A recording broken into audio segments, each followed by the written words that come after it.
प्रतिभा और भाषा सम्मान समारोह 2022 कपिल मुनि जी की पावन धरा श्री कोलायत में आज आयोजित किया जा रहा है। इस कार्यक्रम में हमारे बीच में विराजे हुए महाराज श्री दीनानाथ जी के चरणों में मैं सादर नमन करते हुए अपनी बात शुरू करना चाहूंगा। कार्यक्रम में विराजे हुए पदम जी देवासी, जो कि देवासी समाज उत्थान ट्रस्ट के अध्यक्ष हैं। खेम जी देवासी जो अध्यक्ष हैं हमारे रायका रेवाड़ी देवासी समाज के बीकानेर के। देबूराम जी, भादर जी, कर्ण जी, भूरामल जी, जोर जी, किशन जी, हमारे युवा ग्राम सेवा सहकारी समिति के अध्यक्ष मियाँ राम जी, जगमाल जी, किशन जी, सबका ही नाम लेना चाह रहा हूँ। ये तो अपने सारे ही कोलायत वाले नाम लिख दिया आपने। बहुत दूर दूर से चल करके हमारे बीच में आए हैं। हमारे सांचौर से पधारे हुए सीबीओ साहब और बहुत समाज की जो महान विभूतियां हैं, जो शिक्षित होकर के जिन्होंने रायका समाज का नाम पूरे प्रदेश में रोशन किया है। मंच पर बैठे हुए सभी समाज के गणमान्य लोगों का, यहाँ के कोलायत का प्रतिनिधि होने के नाते, यहाँ का विधायक होने के नाते, मंचस्थ समाज के लोगों का और सामने विराजे हुए सभी रायका समाज के अलग अलग गांवों से बीकानेर जिले के अलावा राजस्थान के अलग अलग तहसीलों से पधारे हुए सभी रायका समाज के बुजुर्ग, युवा, मातृशक्ति और यहाँ आई हुई हमारी बहनें, हमारी बेटियां, जिनको आज सम्मानित किया जाएगा, और वो नौजवान युवा भी जो हमारे समाज का भविष्य है, जिन्होंने अपनी मेहनत के बल पर एक अपने आप को श्रेष्ठ साबित किया है। मैं उन तमाम युवाओं का भी अभिवादन करना चाहूंगा, प्रेस और मीडिया के साथियों।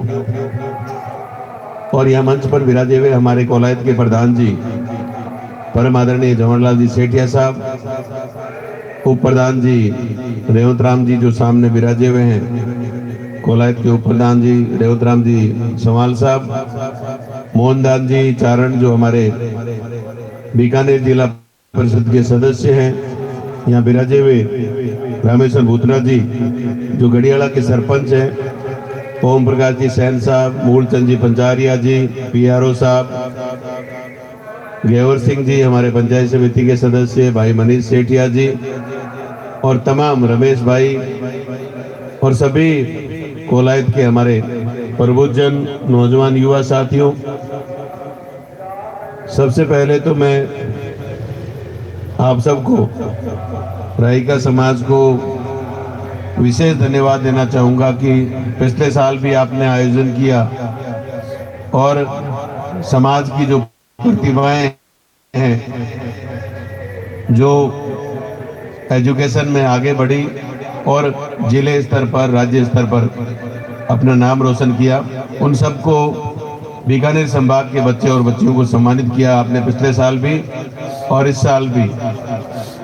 हम हमारे बच्चों को, जो हमारे समाज का, हमारे देश का भविष्य है, हमारे आने वाला जो युवा पीढ़ी है, उनको हम सम्मानित करते हैं तो इनका जो है मनोबल बढ़ता है, इनको मोटिवेशन मिलता है। 80%, 90%, 95% या उससे भी अधिक नंबर लेकर के आने वाले छात्र और छात्राओं को हम सम्मानित करेंगे और इनके उज्जवल भविष्य की भी हम कामना देते हैं कि ये और भी जीवन में आगे बढ़े, अपने माता पिता का, अपने परिवार का नाम रोशन करे। अभी मेरे से पूर्व के वक्ता कह रहे थे कि हमारा समाज, रायका समाज, रेवाड़ी समाज जो है वो थोड़ा एजुकेशन में पीछे है। तो निश्चित रूप से यदि हम पहले पीछे रहे तो अब हमें उस कमी को पूरा करना है।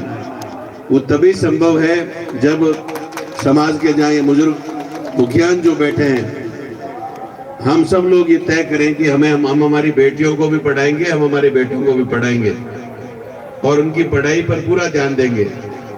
आप देख लो, सम्मानित होने वाले जो स्टूडेंट्स हैं उनमें बच्चियों की संख्या मुझे ज्यादा दिखाई दे रही है। इधर का पंडाल जो है करीब करीब भरा हुआ है। हमारी बेटियां, जिनको शायद हम इनकी पढ़ाई पर पूरा ध्यान भी नहीं दे पाते, इनको पूरी सुविधाएं भी नहीं दे पा रहे, क्योंकि जो पुरानी प्रथा है उनमें बेटों को ज्यादा आगे बढ़ाया जाता है। लेकिन कम संसाधनों के बावजूद, कम सुविधाओं के बावजूद हमारी बेटियों ने अपना एक अच्छा प्रदर्शन किया है, अपने आप को श्रेष्ठ साबित किया है। तो एक तो हमें यहाँ से संकल्प लेना चाहिए कि हमें बालिका शिक्षा को ज्यादा से ज्यादा बढ़ावा देना है। जब बालिकाएं पढ़ेगी तो न सिर्फ एक घर रोशन होगा, बल्कि वो जिस घर में शादी के बाद में जाएगी तो उस घर में भी रोशनी आएगी। आप देखिए, ये आपकी जो धर्मशाला है ये कोलायत से मड रोड पर है। कोलायत से निकल करके हम तरफ जाते हैं, इस रोड पे है। इस रोड पे कोलायत में सरकारी महाविद्यालय एक भी नहीं था। अभी मेरे से पूर्व के उद्घोषक कह रहे थे 2018 तक, और इन 4 सालों में कोलायत विधानसभा क्षेत्र में 5 सरकारी कॉलेज खुले हैं। तो इससे पढ़ाई को बहुत बढ़ावा मिलेगा। और पिछले साल 2021 तक 4 कॉलेज खुले थे, वो कॉमन एजुकेशन,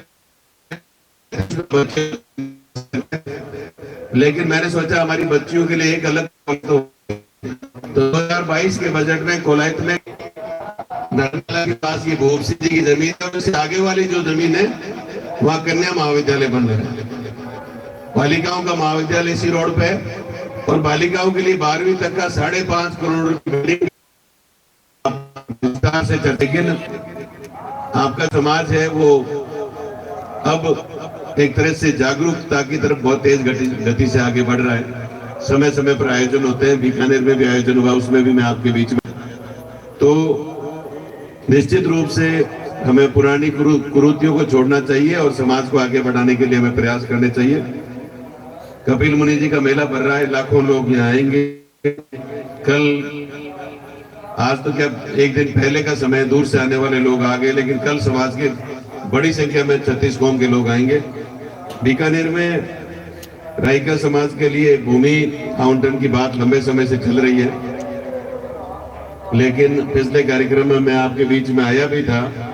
मैंने आपको आश्वस्त भी किया था कि इसमें हम पूरा प्रयास करेंगे, लेकिन अभी तक शायद ट्रस्ट की प्रक्रिया या जो गवर्नमेंट के नॉर्म्स है उसके तहत अगर वो प्रोसेस पूरा हो गया है तो उसमें मैं आपको कह सकता हूं कि चाहे मुख्यमंत्री जी के पास जाना पड़े या जो भी रिलेटेड मंत्री है, धारीवाल जी या रामलाल जी जाट साहब जो राजस्व मंत्री है या यूडीज के जो मिनिस्टर हैं, तो उनके पास जाना होगा। तो हम निश्चित रूप से चलेंगे, मैं आपको फिर से कह रहा हूँ। और उसके अलावा इसमें यहाँ ट्यूबवेल बनाने की बात थी, तो ट्यूबवेल यहाँ स्वीकृत हो चुका है, लेकिन टेंडर की प्रक्रिया के प्रोसेस में है, तो जल्दी से जल्दी यहाँ ट्यूबवेल बना दिया जाएगा। लाख रुपए इस तरह से आप समाज के कार्यक्रमों में कुछ डेवलपमेंट या कुछ अपनी तरफ से होना चाहिए। तो हाँ, ये जो काम है ये जल्दी से जल्दी इस स्थान पर करवा दिया जाएगा। 7 लाख रुपए का जो भी आप भवन बनाना चाहेंगे वो निर्माण करवा दिया जाएगा आने वाले समय में, और अगले मेले में हम उद्घाटन करें, इस तरह की कोशिश हमारी रहेगी कि ये हो जाए। और इसके अलावा भी मेरे लायक कभी भी कोई भी काम आप हो तो आप मुझे निसंकोच याद करें। मैं हमेशा आप लोगों को यह विश्वास दिलाना चाहूंगा कि समाज के किसी भी कार्य के लिए मुझे याद करेंगे तो मैं आपके लिए तैयार रहूंगा। और आपने मेरा जो मान सम्मान किया उसके लिए मैं दिल की गहराइयों से हम सभी जनप्रतिनिधियों की तरफ से आपका आभार प्रकट करता हूं। और पुनः सम्मानित होने वाले छात्र और छात्राएं जो हमारे बेटे बेटियां और हमारे समाज के जो बेटे हैं, जो युवा हैं, आपको यही कहना चाहूंगा कि आपने बहुत अच्छा किया है, लेकिन अभी और ज्यादा अच्छा करना है और ज्यादा आगे बढ़ना है। और आपका जो लक्ष्य है जीवन का उस लक्ष्य को आप जब तक प्राप्त नहीं कर लेते तब तक आपको मेहनत करने की जरूरत है। मैं यही शुभकामनाएं देते हुए अपनी बात समाप्त करना चाहूंगा। बहुत बहुत धन्यवाद। जय हिंद, जय भारत, जय श्री कपिल मुनि जी की, जय श्री राइकानाथ जी की।